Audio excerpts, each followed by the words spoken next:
Don't hold a student back. If they're excited about doing something, go for it. By no means would I hold back a high school student.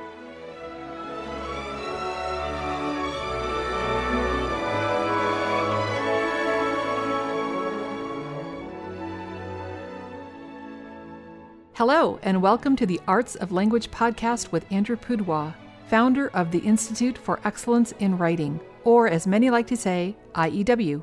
My name is Julie Walker, and I'm honored to serve Andrew and IEW as the Director of Marketing. Our goal here is to equip teachers and teaching parents with methods and materials which will aid them in training their students to become confident and competent communicators and thinkers.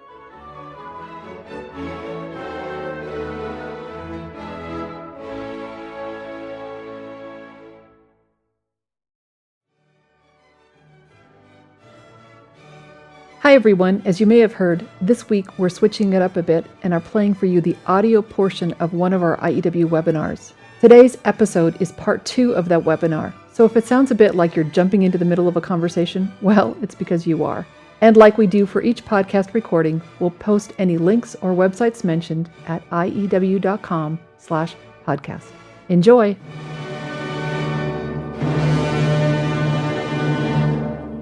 Now, if you would like to, right on the spot, if you're at a time and place with the technology and can download this set of mini books on kangaroo rats, you can click that live link and go ahead and do that. If not, I'm going to put them on the screen so you won't miss anything. But we're going to find our mini book sources and then choose or identify the topics that are available in each source. Now, some topics are kind of predictable. If you're dealing with people, sometimes the predictable topics are things like childhood and education, major accomplishments, later life, death. These are things that may be fairly common to people. Animals are even more predictable. States, countries and states are perhaps the most. Every state has very predictable topics. So if you want to start this out and do a state, well, it's excellent because you've got history, agriculture, industry, attractions, economics, politics. These are pretty much very predictable topics. With animals, you've got things like habitat, behavior, species, social groups, domestication, anatomy, things that are fairly predictable.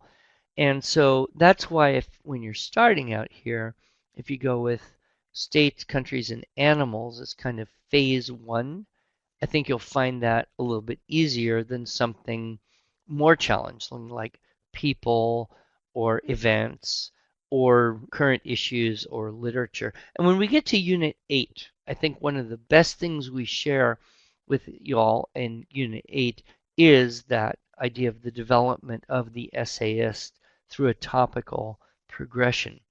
So the idea of working with something simple first, especially if you have younger children, and then you create the keyword outlines, and then you, as I said, and as you know, fuse those outlines together into the fused outline from which you write the paragraph, adding the stylistic techniques as needed, and of course, we put that word clincher there to remind each of us to help the students follow the topic clincher rule. So here we see kangaroo rats. We've got these mini books reproduced here. One of the first things you want to do with any reference, whether it's mini books or encyclopedia article or a library book or a website, is you want to identify possible topics. What are the divisions? Here you have a big subject of kangaroo rats. What are the divisions? So if we look at this first book, it's A310, and so it's a third category of animals, book 10. And it starts out here with the first paragraph. Kangaroo rats are furry rodents who live in the desert. They have long hind legs and short forelegs. They hop, blah, blah, blah. So reading the first sentence, or maybe the first two, you should be able to get a sense of what this paragraph is about. And so this one we would probably determine is about the kangaroo rat's body.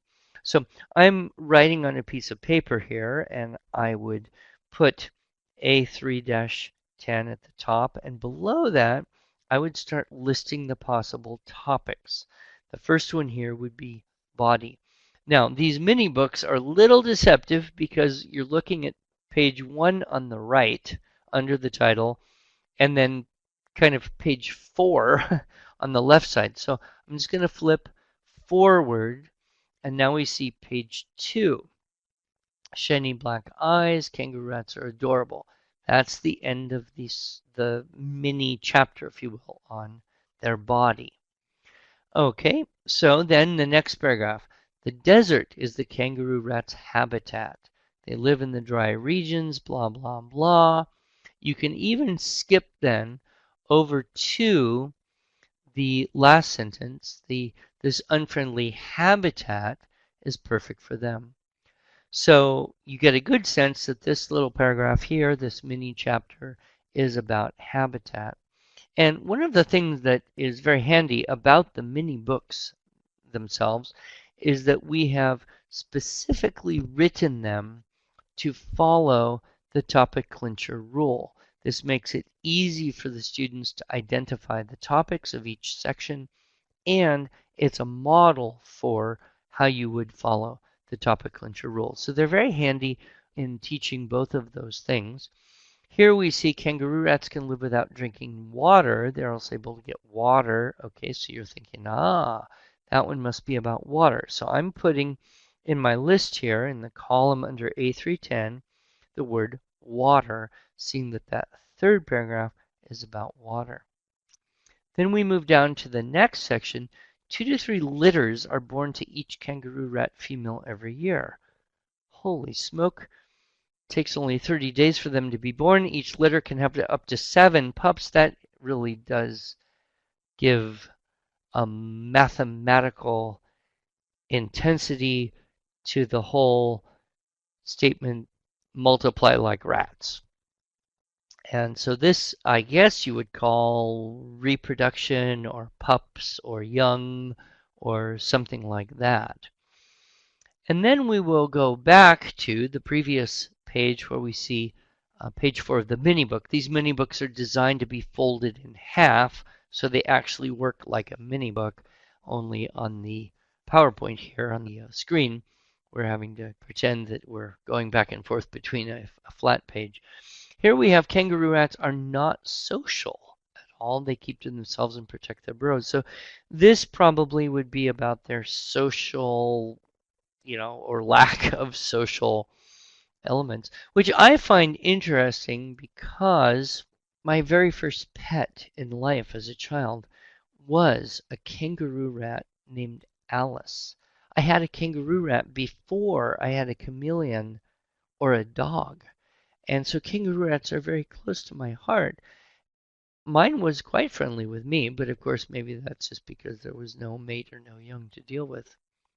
So now we go to the second book in the series. This is labeled Pint-Sized Hoarders, or for the sake of ease, A3-11. So the third in the A set and book 11. And so here we will do the same thing and look at the topics. The first topic here, if I move the little green arrow, kangaroo rat is a funny little animal. It hops around like a tiny kangaroo. It uses its short front legs. That sounds like what they do, their behavior, their activity. So let's call it behavior, since that's a nice broad category, and put that as the first word in the second column on our sheet. And so we know now we have information about behavior. We look at the second paragraph. The kangaroo rat is small and cute. It's only 12 inches long, including tail. Tail has a puff of fur, blah, blah, blah. We should be able to identify there pretty quickly that this is about its body characteristics. We go over to the next page in the mini book, and it says there are 22 species of kangaroo. Well, that's fascinating. and it tells a little bit about the species. Some live in California, the giant kangaroo, Ord's kangaroo. So this would be, again, about species. So in the column now we have behavior, body, species. We go to the next mini chapter, section, paragraph, whatever you want to call it. Kangaroo rats live in colonies, but they do not work together. They do not even pay attention to each other, and that sounds like their antisocial behavior. So we'll put social, or lack thereof, in the fourth place. And then we go back to the bottom of the right hand of this slide. For years, the kangaroo rats were no prob, turn the page, backwards, problem to man. Recently, more people have moved into the habitat. The kangaroo has become a pest. And so, I don't know, how would we could label this pest. We could also note that it's a little bit about their habitat. They eat the grass seed that bothers the farmers who irrigate the crops and steal seeds. Okay, so we can put that as habitat, I think. So our second column, behavior, body, species, social habitat. Okay, we go to the third book now. This would be A3-12, and it's entitled Cheeks for Storage. And so we start looking then again for topics, hopefully overlapping topics. Kangaroo rats are neither kangaroos nor rats. They resemble mice, but they are not. They have a family that includes only kangaroos and pocket mice. There are 22 species within the family. Okay, now we start to see, aha, this is more information about their species. So we'll go ahead and label that in A3-12 column on the top, species. Turn the page and we go to baby kangaroos. Rats are called pups. They are ugly and helpless when they are born. They have no fur or teeth. Oh my gosh, cannot see or hear. Maybe that's why they are having to get so much help from their mothers. I don't know if they have. I don't think they're marsupials, so they don't live in their mother's pouch like kangaroos do. But they are helpless. Okay, so let's call that one pups or babies. We move on to the third topic. Humans do not often see kangaroo rats. They live in sparsely populated areas. They're active only at night. Daytime is extremely hot. This sounds either habitat or behavior. I mean, you could make an argument for either one. You might read on a little. To avoid being eaten, they hop around only at night. They hide from danger. Probably we would call this behavior, I would think. That connects with a topic we already have, and that's always good to do. And then we have body. Kangaroos great jumpers, large hind feet, jump to 9 feet, hairy on top, and that of course sounds like their body characteristics. So we would call that that, and then we get to the last paragraph, and it says they spend their nighttime gathering food. They put it in pouches in their cheeks. Okay, that's interesting. We turn to the last page on the previous slide. They carry their food, stuff cheeks, deliver food. This seems to be about food, so we can put food there. So we have now made a chart with 3 columns, and hopefully we have 5 topics, because the mini books are engineered here not to replace the library, but to be organized so that you can teach this process in a clear way, even to a group of children, and it's very obvious. So my paper looks like this. I hope yours looks somewhat similar, where you have listed the topics in each paragraph for each of the 3 books. Then what you can do, and what you want to do with your students, of course, is take a look at how the topics overlap. So body is probably the one with the 3 topics available. That's got the most information. Habitat, the first and second book. Water is kind of orphaned unless you would connect it with food, which certainly could be done, water and food as a topic. Reproduction kind of connects with pups. Social or antisocial behavior. And then behavior could be its own topic. So it's kind of an overlap, but you could do it that way. Species connects up. And so now you see that there's 2 or 3 sources for each of those available topics. So this kind of chart, whether you're doing it with mini books or whether you're doing something more extensively with other resources, is very helpful for students to be able to see, aha, there's information here and here and here about this one topic. And then you choose that topic and create the fused outline and then go for the next topic if you need to.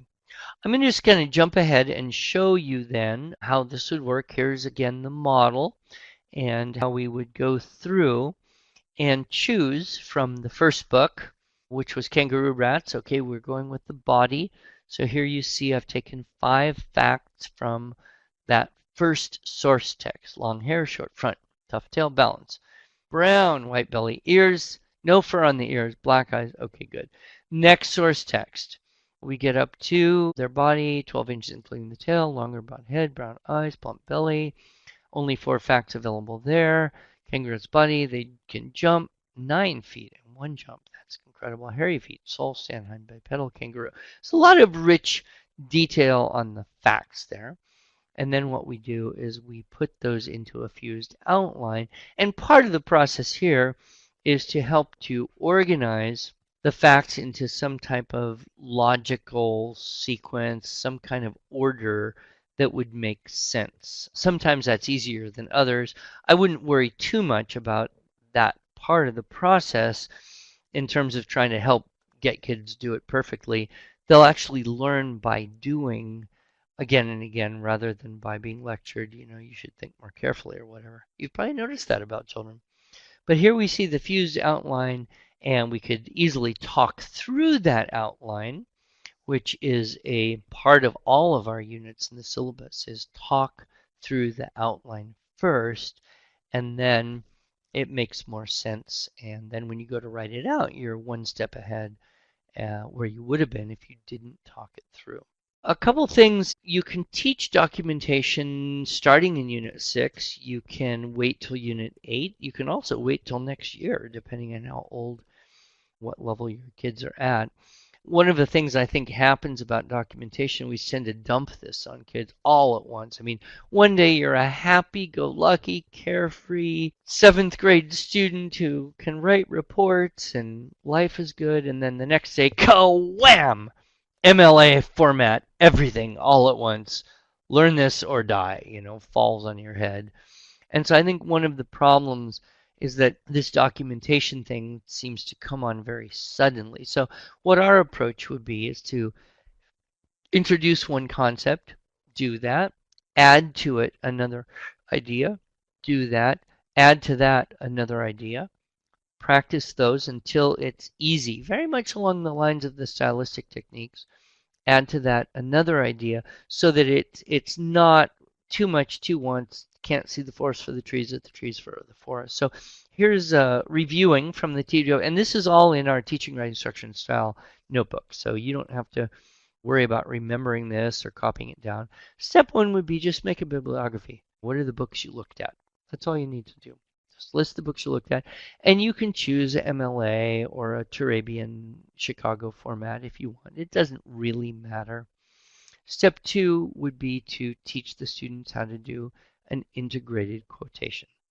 As Joe Blow said in his book, We Love Kangaroo Rats, comma, quote, kangaroo rats are the most interesting animals on earth, period, end quote. So it's an integrated quotation. You don't worry about a footnote. All the information is there, and that would be fine. The next step might be a longer quotation. The difference between integrated and inset is that an integrated quotation would be 3 lines or less. 3 lines or fewer in terms of its length. An inset quotation would generally be 4 lines or more. And the difference, you can study this, and we have samples in the TWSS, so I don't need to rehash it all here for everybody. But the main difference there is that the integrated uses quotation marks. The inset quotation uses a colon and then it's inset so that it's obviously a quote. Some format styles have you double space your paper but single space the inset quotation. That's another style guideline to determine. The next step would be to teach paraphrase. So As Joe Blow explains in his book, We Love Kangaroo Rats, they are the most friendly animals which humans will ever see, or whatever. And so you're not quoting Joe Blow, but you're paraphrasing and you teach how to do that. And in that case, that's really the point where you would need some type of footnote or endnote so that the end of the paraphrase would be clear and the source of the information would be clear. So that would be kind of step 4. And then the next step would be to kind of get into the full out footnotes or endnotes, or if you're using MLA format, it would be inline citations, and those would have to then connect with the works cited list at the end. So kangaroo rats are the most friendly creatures on Earth, parentheses, Blow, comma, 17, end parentheses, period. And then the works cited would have Blow, comma, Joe, kangaroo rats are our friends, period, Random House Publishers, whatever, so that the reader would then know, okay, Blow 17 is from that book, Joe Blow, We Love Kangaroo Rats. And this is where you get into the constantly changing guidelines of the Modern Language Association, which in order to be modern, it would have to be constantly changing and the details thereof. But I don't think you want to force this on students too legalistically or too soon, because the truth is this: half the students that you're teaching, by the time they get to college and have to do this seriously, things will have changed. So rather than say this is the way to do it, I would simply say follow these guidelines slavishly, realizing that they may change at in any moment. And of course, there's different ways to cite books and periodicals and websites and books with 2 authors, and oh, the list goes on and on. One good source I might mention for you, if you're wrestling with upper high school students, is the Purdue OWL, OWL, Online Writing Lab. It's a great source of currently updated guidelines for MLA, APA, Chicago, Turabian, and they can easily access the citation requirements there. And then, of course, if you're working at that level, the mybib.com, or I think easybib.com, it's wonderful because you can just type in the ISBN number of the book, and it will format the thing according to whatever guidelines you are forced to follow at that point. So you just type in the ISBN, MLA, and kaboom, it pops up the way it's supposed to, theoretically. Okay, I guess we should pause. We're getting close to the end. I do see one question here. I'll take a pause and answer. Jenny has asked this kind of detailed and very happy question. If you have this question, you're a very happy mom. It says, I gave my ninth grader source text about Beowulf, commentary, analysis, etc., and he used that for his research. He's very excited about it and is eager to add an intro and a conclusion and some transitions between paragraphs.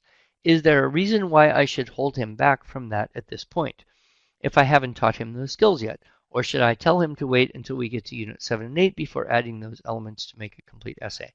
Well, Jenny, I think that the crowd here tonight would probably answer the question for you, which is, oh, I wish I had a ninth grader who was excited about writing an analytical paper on Beowulf. The other kind of, I think, obvious answer is don't hold a student back. If they're excited about doing something, go for it. There's no reason that you can't jump right over to the Unit 8 model and show him the 5, 6, 7, however many paragraph essay you want. Talk about, what makes a good conclusion, what makes a good introduction. We're going to be going over that in a couple months here in the webinar, but by no means would I hold back, especially a high school student who, from the sound of what you have written, is very possibly going to be able to, in a year or two, certainly by the age of 15 or 16, enroll in a community college English and or literature and or composition class. And I tell you, the odds are he will write circles around his peers, blow his professors out of the water. They're going to be saying, how did you learn to do this? showing the paper to everyone in the class saying, this is the way to do a great paper here, everybody, do this. Or he's going to say, you couldn't have possibly done this, you must have stole it from somewhere. In which case, you'll come to his defense. So I would definitely, Jenny, go ahead and look at college prep work for him with the thought of beginning college level classwork, either, like I said, at a local community college or online class in the very near future. I have any number of homeschool 15-year-old kids who can walk into a junior college and literally write circles around the 18 and 19-year-old students who may or may not have graduated from high school and are attempting to continue their education, possibly even into a state or private university and have the same result. So the fact that you've been teaching so well that he is so excited about finishing this Beowulf paper in the best and proper format is a tremendous blessing. So I'm happy to see you smiling about that, but it is a case. Just very briefly, let's mention a few options that you have in terms of sources. We have our writing source pack that is included with the premium subscription. And there's the live link, IEW.com/WSP-E. And by the way, websites are not case, so you can type in upper or lowercase. We just put them that way so it looks a little easier to see. But you can get some source text there with the mini books. We have theme-based writing lessons, ancient history, medieval history, U.S. history, Narnia-based lessons, rocket-based lessons, all things fun and fascinating, fable, myths, and fairy tales, classical rhetoric, Bible. So many options there for the theme-based lessons, and those all have Unit 6 assignments laid out. So if you're having any difficulty moving forward with the syllabus, you're certainly welcome to look at those. If you are teaching in a classroom, we have the classroom supplements available for you, and these are well laid out, complete lesson plans that should help you move forward through the units. In terms of the stylistic techniques, I say this month after month, so you may be exhausted and tired and bored of me saying it, but let's see how many people can answer the question. Techniques, new stylistic techniques should be dripped into the sequence of the structural models as they become, what would you say? Easy, Carol, easy, Cynthia, Karen, EZ, yes. That is the truth. They should be dripped in as they are easy. Thank you so much, you folks who are webinar junkies. You know the fact. And what does easy mean? Easy, in my case, means without much help, and they can do it without much help, and it doesn't sound too goofy most of the time. And so this little chart shows that your stylistic techniques are not locked according to the unit. They are simply dripped in according to the easy plus one idea.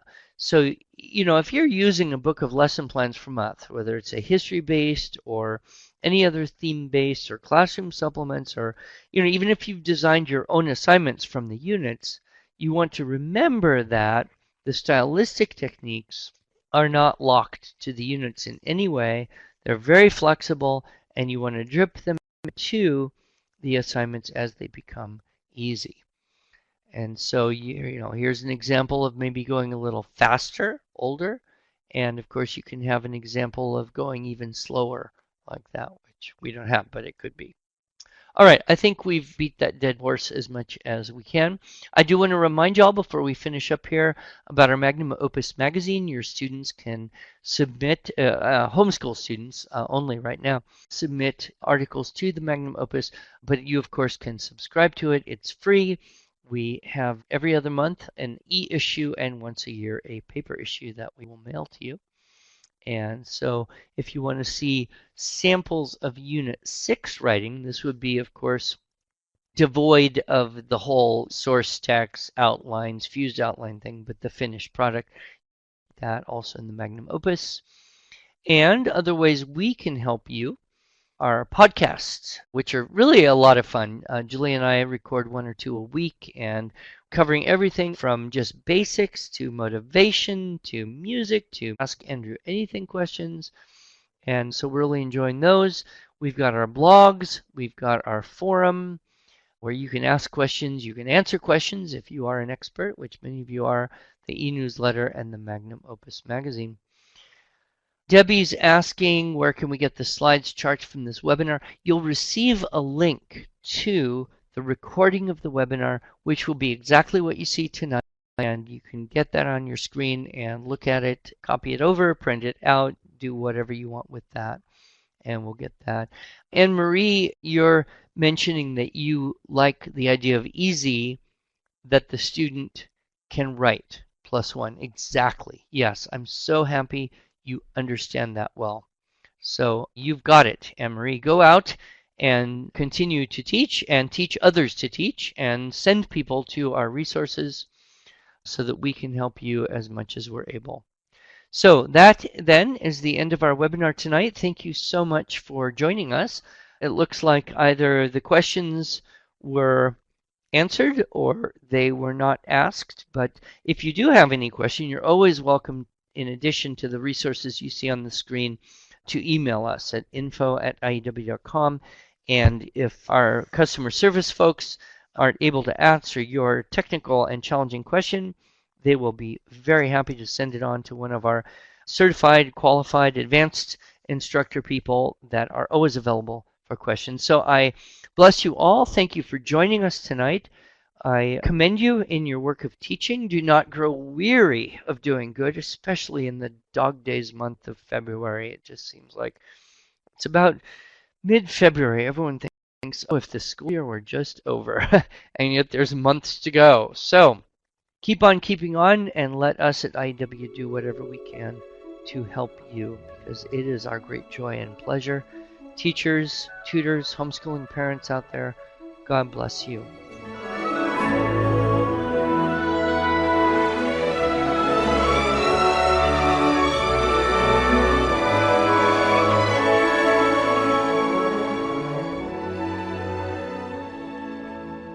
Thanks so much for joining us. If you enjoyed this episode and want to hear more, you can subscribe to this podcast in iTunes or Stitcher, or just visit us each week at iew.com/podcast. Until then, on behalf of Andrew Poudois and the team at IEW, I thank you for the privilege of allowing us to partner with you on this educational journey toward better listening, speaking, reading, writing, and thinking.